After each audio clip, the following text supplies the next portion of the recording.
O uso de medicamentos usado para aliviar alguma crise existencial, como por exemplo ansiedade, transtorno de bipolaridade, por exemplo, dentre outros TDAH, eles são chamados comumente de remédios psicoativos ou psicotrópicos.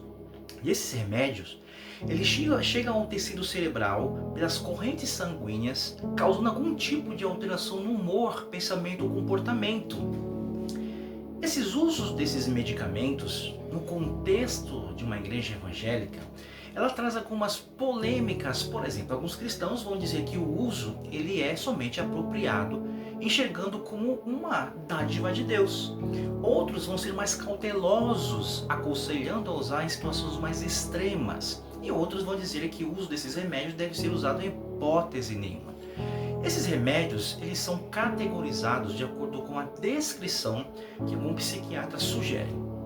Por exemplo, nós temos alguns remédios chamados de remédios antidepressivos, como o Trofanil, Colexa, Prozac, para resolver alguma questão em relação à depressão. Nós temos também os chamados remédios estabilizadores de humores, lítio, Tegretol, dentre outros para quem sofre de transtorno bipolar e ansiedade. Tem os chamados remédios ansiolíticos, Valium, Librium, dentre outros. A pergunta é, esses remédios realmente eles ajudam? A pergunta é, sim.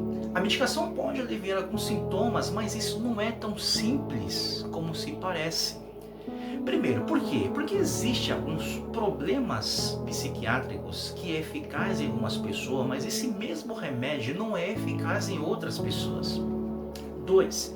Pessoas podem ter efeitos colaterais causados por esses remédios. Alguns efeitos podem ser leves, mas outros podem ser muito danosos e severos ao ponto de ter suspensão em suas doses. Terceiro, esses efeitos colaterais podem ocasionar danos lesivos, levando a problemas psiquiátricos mais longos. Por exemplo, o Dr. Peter Bragg, renomado psiquiatra americano, ele vai afirmar que os medicamentos estão sendo prescritos em números alarmantes em todo o país, sugerindo os Estados Unidos.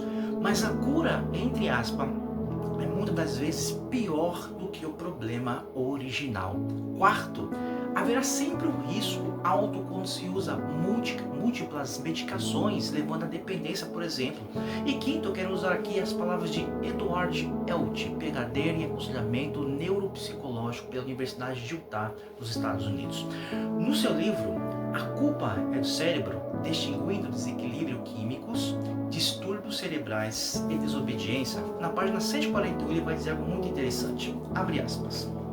Medicamentos não pode mudar o coração, não pode remover nossa inclinação para o pecado, não pode reviver nossa fé e não pode nos tornar mais obedientes a Cristo, mas pode aliviar os problemas físicos associados a problemas psiquiátricos. Vamos lá, a partir daqui eu quero lhe apresentar algumas verdades baseadas numa linguagem mais bíblica e teológica.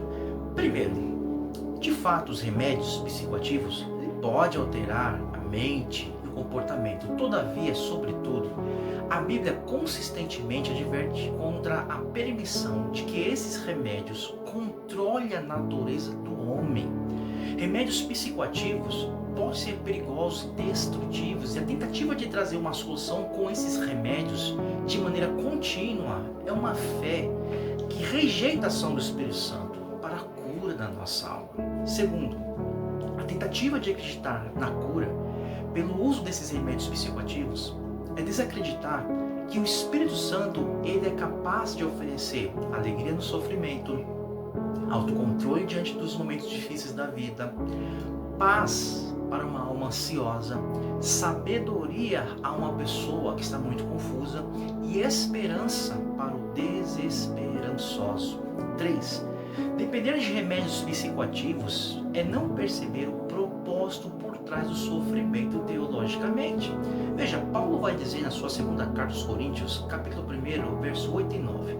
Porque não queremos, irmãos, que ignoreis a natureza da tribulação que nos sobreveio na Ásia, porquanto foi acima das nossas forças, a ponto de desesperarmos até a própria vida. Contudo, já em nós mesmos, tivemos a sentença da morte para que não confiemos em nós, e sim no Deus que ressuscita os mortos. O que Paulo está querendo dizer aqui? Foi no sofrimento que Paulo conhecer mais a Deus e agradar mais esse Deus. Veja que o objetivo do cristão no sofrimento não é tentar fugir do sofrimento, mas no sofrimento lutar com a ajuda do Espírito Santo para que conheça mais desse Deus e se torne mais semelhante a Cristo. Se temos que ser dependentes, é de Deus. E depender de Deus é também depender de outras pessoas. Pessoas são mais fortes quando dependem de Deus e dependem de outras pessoas. Ou seja, ore para o Senhor curar a sua ansiedade, mas vá para a igreja. Ouvir pregações bíblicas, ouvir conselheiros, suas experiências. Nossas fraquezas serão minimizadas quando vamos a uma comunidade centrada na graça de Deus. Que Deus te abençoe a sua vida, que você encontre a cura. E essa cura está na pessoa de Cristo. É Ele que é a vossa cura. Que Deus te abençoe em nome de Jesus. Amém.